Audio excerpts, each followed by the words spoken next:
Hello, welcome everybody to the Latina Success. Today, I'm so happy to have here my favorite Latinas in customer success, Camila and Alejandra. Thank you so much for always sharing this forum with me. Welcome again to back to here the studio and to be talking about a very important topic that I know a lot of us in the industry are going through, which is the job market, right? At some point, we have been there looking for a job in customer success, and the market has been changing that much that also the process and the timeline of applying a job has been changing. And I think today I have two great friends that are expert in this topic and expert in customer success. And I would like to hear your thoughts about this. So welcome, Alejandra. Welcome, Camila. Thank you. Thanks for having us. I'm looking forward to discussing the journey of, what job seeking has been like this past 8 months. So I appreciate you having me on. Same here. I have been really fortunate to be on the hiring end now for the past couple of years, and so I'm super excited to kind of share what we've found works really well, and also share what I think are good practices as well to have, and kind of that communication in between that long process that is the hiring one. So thanks for having me. I'm so excited to be with both of you here. Awesome. So let's get it started. I think Alejandra, she has been on the hunting job in the past few weeks, and I think she has more fresh experience. And it would be great, to hear how did you prepare for those interviews, right? How did you even prepare for applying? Because honestly, applying for a job is another job, right? You have Oh, to do yeah. a lot of research, you have to think through the process and see the company really actually share your values or what you're looking for. So Alejandra, the floor is yours. Yes. So I think, the job market, like you stated, it definitely has changed. I think, in the past, I would say maybe even 5 years ago, you could easily apply and then you would just apply for a job and they would contact you back and schedule you for an interview and it would be happy and dandy. But that is not the case anymore. If you just simply apply to a job and just let it go, I would say the chances of you getting actually even called for an interview are probably like 0.001%. So you have to do more than just click on apply now. You have to, I think this job market really requires you to be hands-on, right? Like you have to connect, connect, connect. That is like the number one thing that I've learned in the platform of LinkedIn that I feel like it's been such a blessing is that you have to be able to use it wisely to put yourself out there. So if you are, if you find a job and you like the job, then the next step for you is to connect with the hiring manager and then also connect with people in that company and send them a message and letting them know like, hey, like you basically are selling yourself, right? You're telling them what you can add on, what is your value proposition, and you send that message along with your resume, and hopefully that will get you an interview. But like I said, it's not just with the hiring manager. You have to also search internally and see if you have any connections or connect with someone that knows that person in order to even get your foot in the door. Because if not, it's nearly impossible to just get an interview just by applying. Camila, you say that you have been, in the side of being hiding. I don't know if you would like to be adding here something that, the way I can think is like, what has been experience for you when somebody reach out to you as a manager, right? In this case. Yeah, I think that because we're such a large company, then this happens a lot. We get flooded whenever we open up a position, we get flooded with with applications. And so I think Ali's tip of really reaching out, doing your research in the company and connecting with whoever's the potential leader or potential teammates, I think that speaks a lot to your interest. Granted, it takes a lot of research and a lot of your time to do, but I think that does make it stand out. One thing that you mentioned as well that is usually something very interesting for me, and I will speak personally about how I go about interviews and thinking about our next CSMs, but talking about the value of the company, that is always a good standout for us. And the amount of work that takes, we also appreciate it, because if an applicant has a deep understanding of what our values are as a company and how does that resonate with them, immediately makes the conversation much more productive. And it immediately makes it much more insightful for us to understand about this candidate. It feels like you're appreciated as a company and that you're applying not because you just saw the job, but because the values really are to the core of what you are as an applicant too. So I think that's a great tip for us as well, as something that obviously we get people right after the hiring manager, because HR is that kind of first filter to understand if they're like a culture fit and a good fit. So right when we get the applicants, as Ale said, we need a value proposition, right? Where we specifically, and I talk about me, it's like I, like CSM said, deeply care about their clients.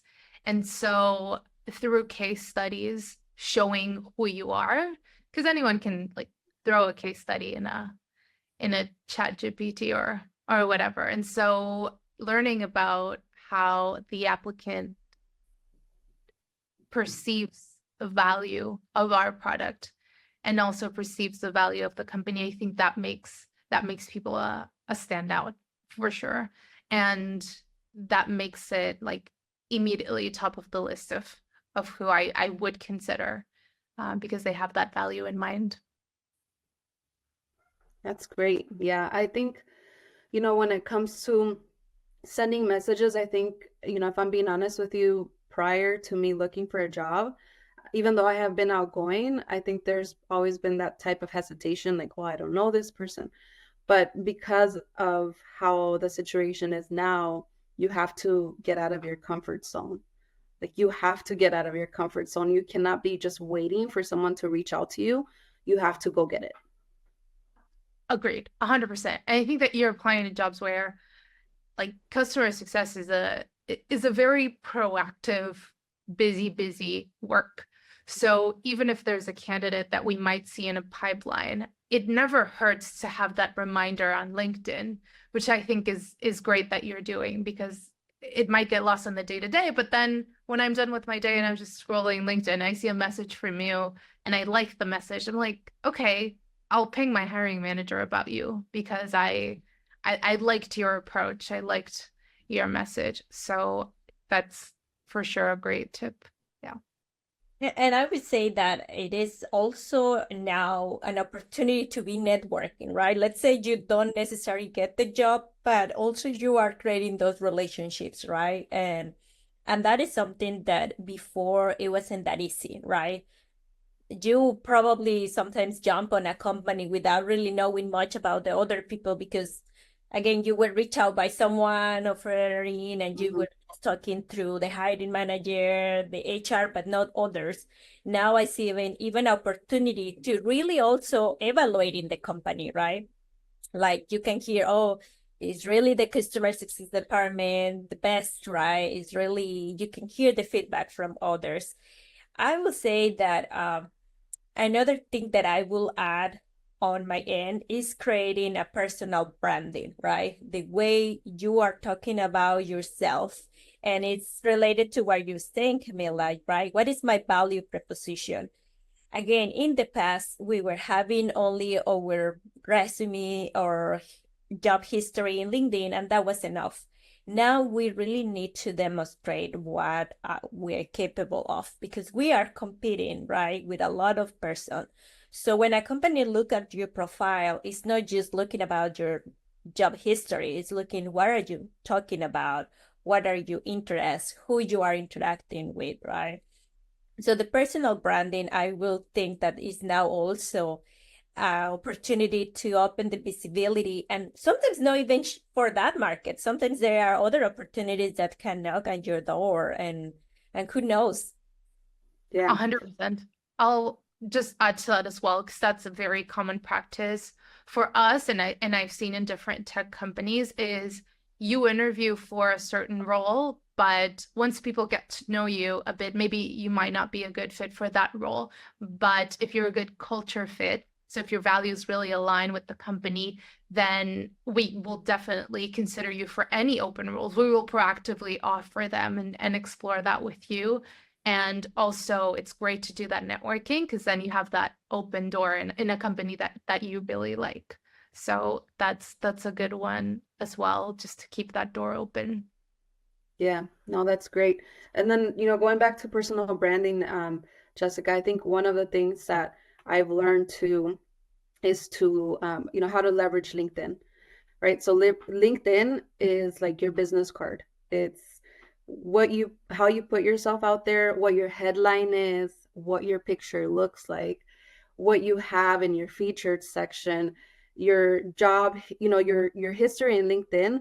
It can't just be copy and paste in your what's on your resume. You have to be thorough about it, and maybe like a quick summary of what you did. That has to be like the bullet points.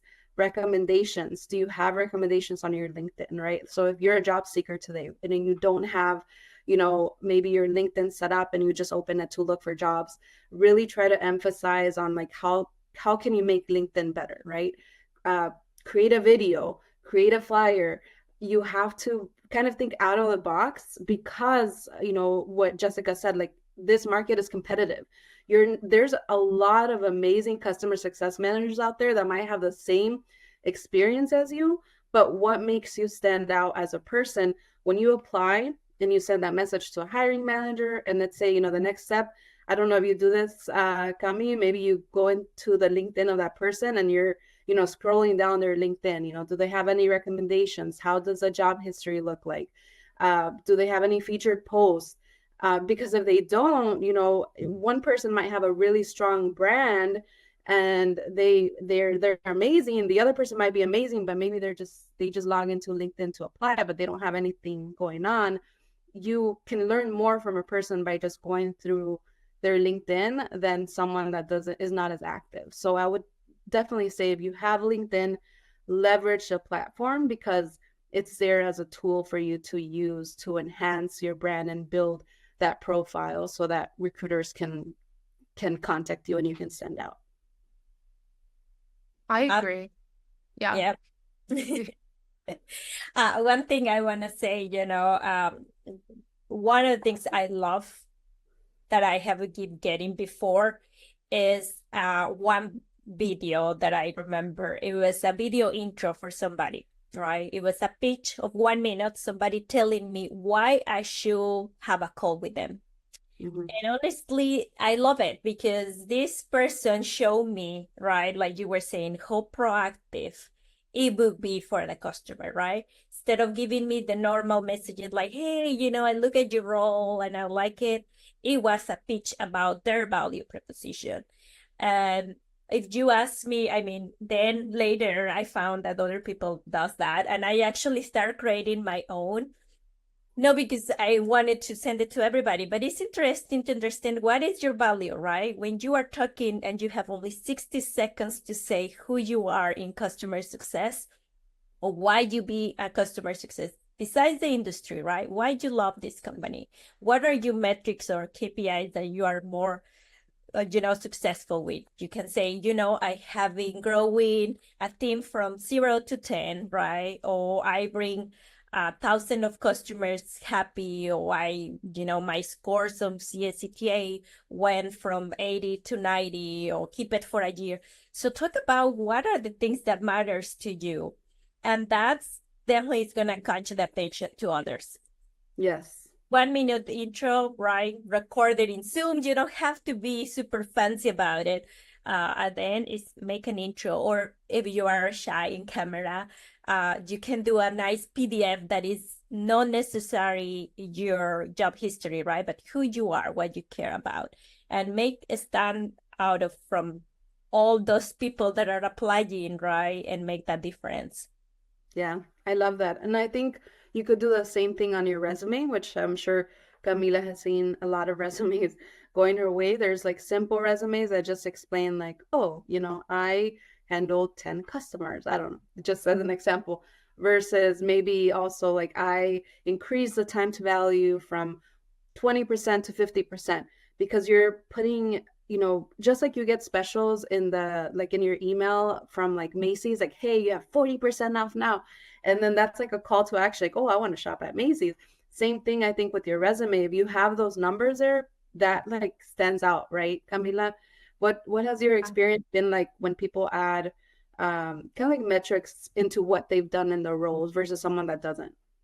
Yeah, I think this is a very personal thing as well, but similar to how we operate with customers, I think having SMART goals and like SMART, the acronym for like specific, measurable, time bound, and achievable. So having metrics that are SMART in your resume, I think speaks a lot to who you are as a CSM or who you are in customer success, right? I think that when you break that down into we got from point A to point B, and this is how I influenced in that, then that for me is way better than just saying I participated in this project.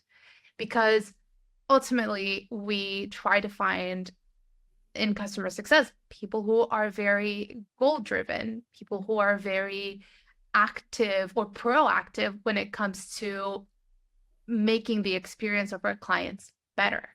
And so these metrics would definitely are a testament to how agile you are and how it helps you. I think it's a good exercise for you as a person who's building your resume to put in a list exactly your achievements and see them just as concrete achievements and outcomes. So definitely, I think that's a good one. I don't want to undermine as well soft skills because that's something that we definitely ask if you are in a customer facing role within customer success, then soft skills are also a highlight. And I've seen that interestingly in different resumes. I'll see it like in the sidebar, kind of a relationship building strength, and I love talking to people and things like that.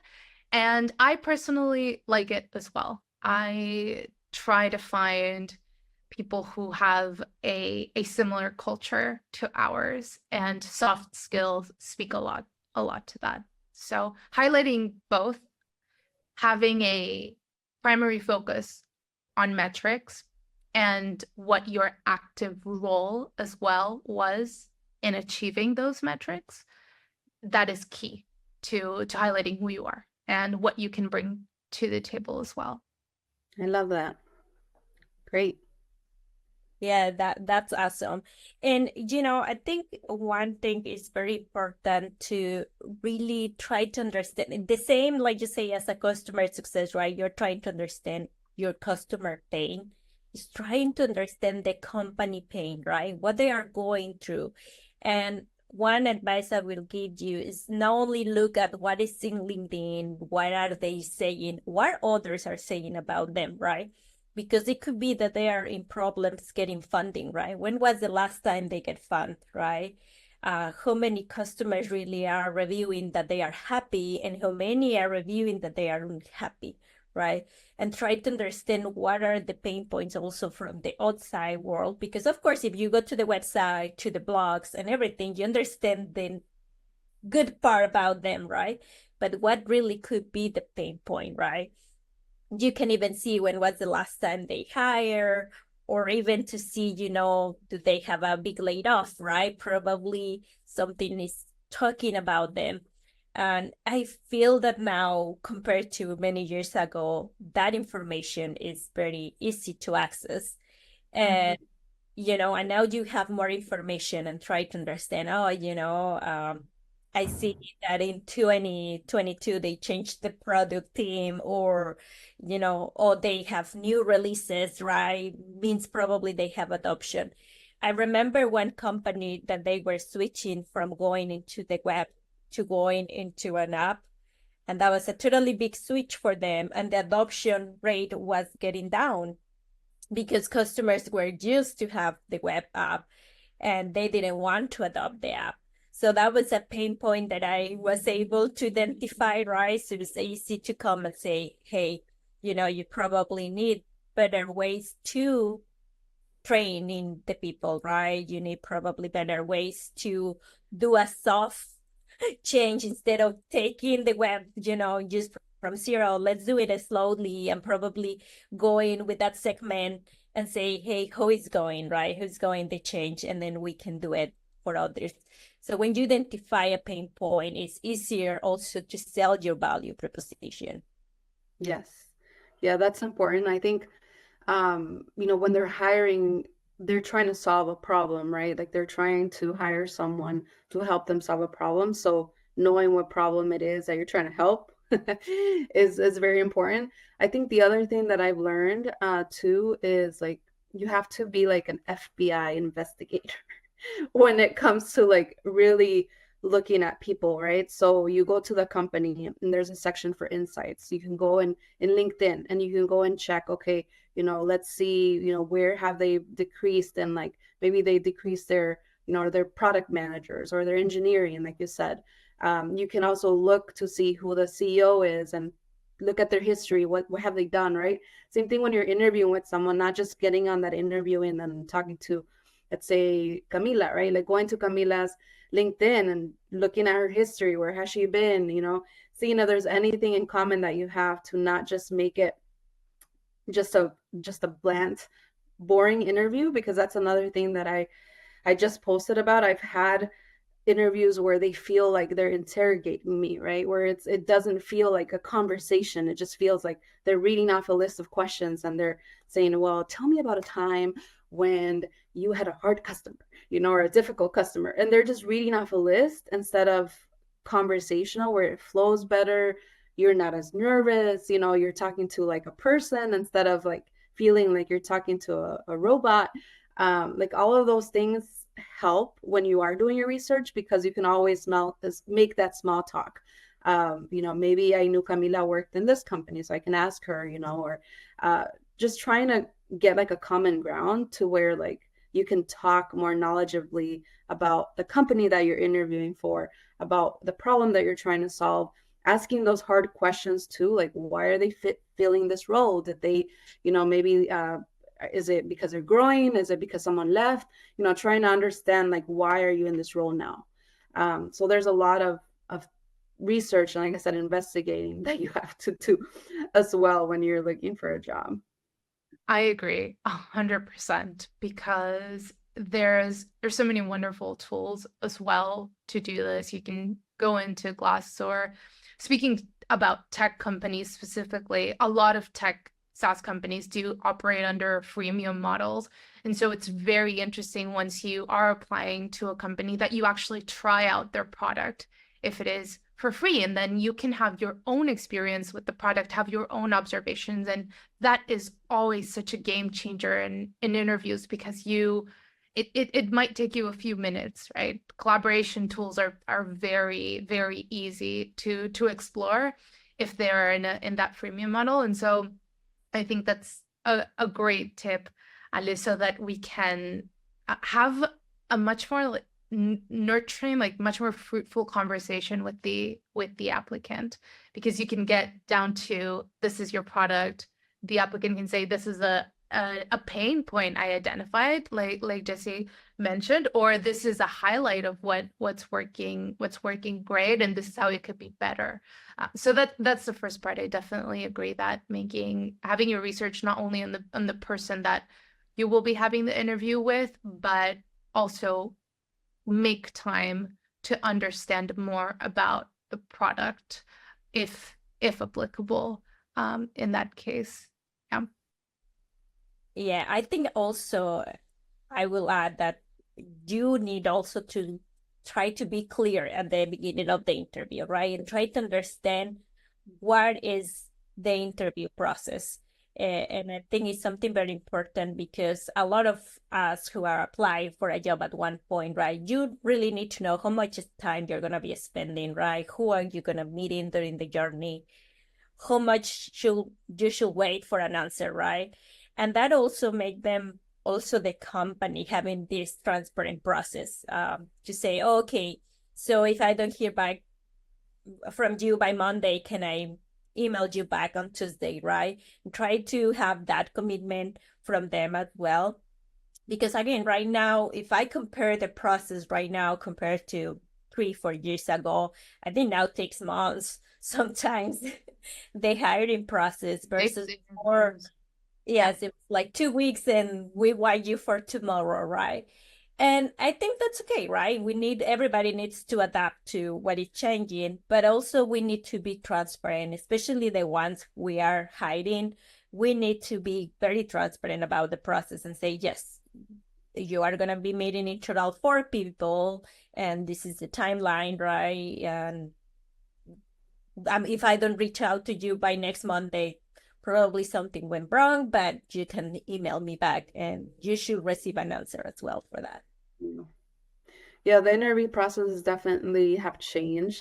I actually had an interview on Monday, and when I asked her about the process, she's like, "You will have 4 more interviews after this." And so today I had my second interview. I guess maybe first one after that one. So it was a total of 5.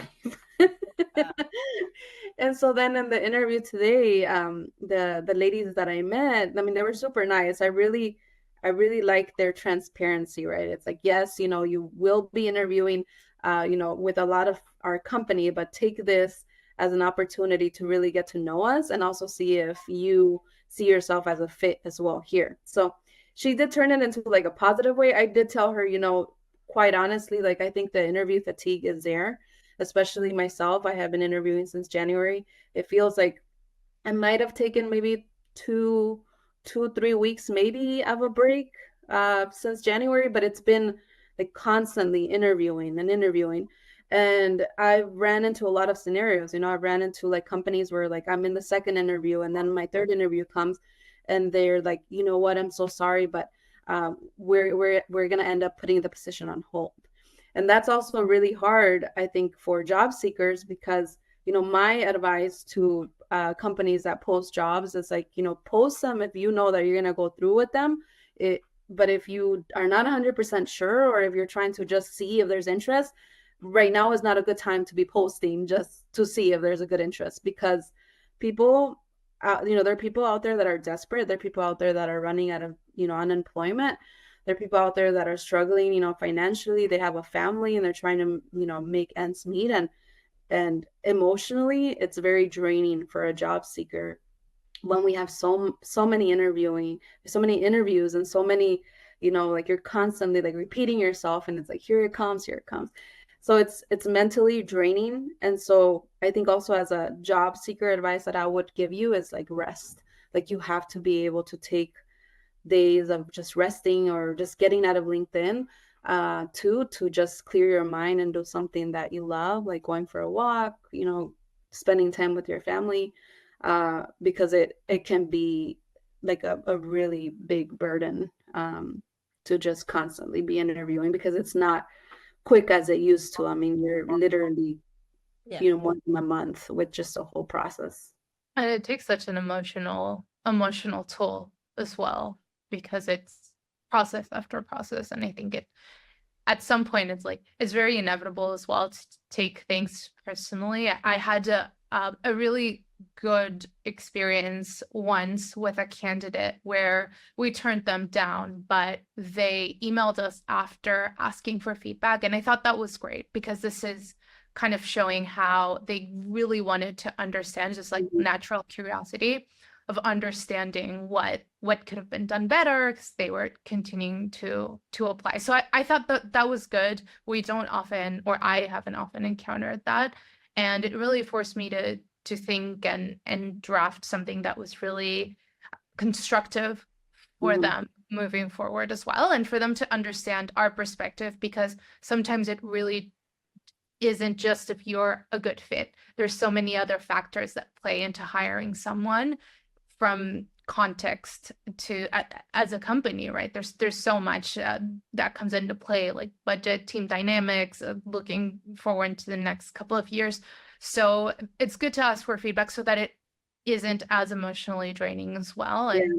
And one of my best friends, like, to offer one more tip to anyone who's listening, she's also job seeking in customer success right now, and we were talking about this emotional draining that this brings. And so she kind of figured out a really nice system where she will set up shifts for applications and job seeking. So she kind of time blocked her week, and she has a couple of hours sorted out for just scouting LinkedIn, applying, and then she has another one for interviews, so that it doesn't feel like this endless 24-hour job, because it is another job. So if anyone's listening, I think that was a really good tip, to just block a calendar and time, so that you force yourself to take the breaks, that you're very intentional about what you're doing and where you're applying as well. Yeah, I love that. That's great advice, because I think it can be because of you feeling so desperate, where it's like you're constantly like refreshing your email, refreshing your LinkedIn, and it's like your mind just keeps going and going and going, and then that makes it harder. So I love that advice of just like unplugging, right? Even for shifts, or like I said, for me, because I'm a mom of 3 boys, like I have been more intentional on like weekends to just like hide my LinkedIn and like my email and like not touch it at all until Monday. Who's gonna be looking, and there's really like rare postings or people that actually will reach out to you on a Saturday. So that's great advice. Yep, absolutely. I like that idea, and especially because you need to be mindful, right, about how you are doing. I know the stress can, kick and say, oh, I need to really respond now, find out something right now. But sometimes that at the end doesn't work well, right? So you really need to give time, that things that are gonna mean to you are gonna come, doesn't matter what, right? And it's just say from 9 to noon, right? I'm gonna be applying, then breaks, and be mindful. Well, ladies, we are getting to the end of this amazing conversation, and I'm pretty sure, a lot of people has been going through this or is going through this, unfortunately. I would say always find your community, right? Where also you can share the stress, when you have to be, kind to mock an interview or practice something, you feel that you can go and ask for help. But definitely having a community that is helping you is definitely the best. Like you were saying, you have at least a friend that comes to you and tells you, right, I'm going through this is what I'm doing. You share what you are doing, what is working and not working for you. That helps a lot. And yeah, we are here also to help the community. If somebody needs our help, they know where to find us in the Latina Success, and happy to chat, if we can give some advice or share one of our experiences. Yes, thank you everyone that listened in. If you are a job seeker, I hope you find your job soon. Keep going, keep networking. You're doing amazing, and the right job will just find you at the right time. Just don't give up. Keep going. Absolutely. Yep. Thanks, everyone. Thank you. Thank you, Camila. Thank you, Alejandra. Bye. Bye.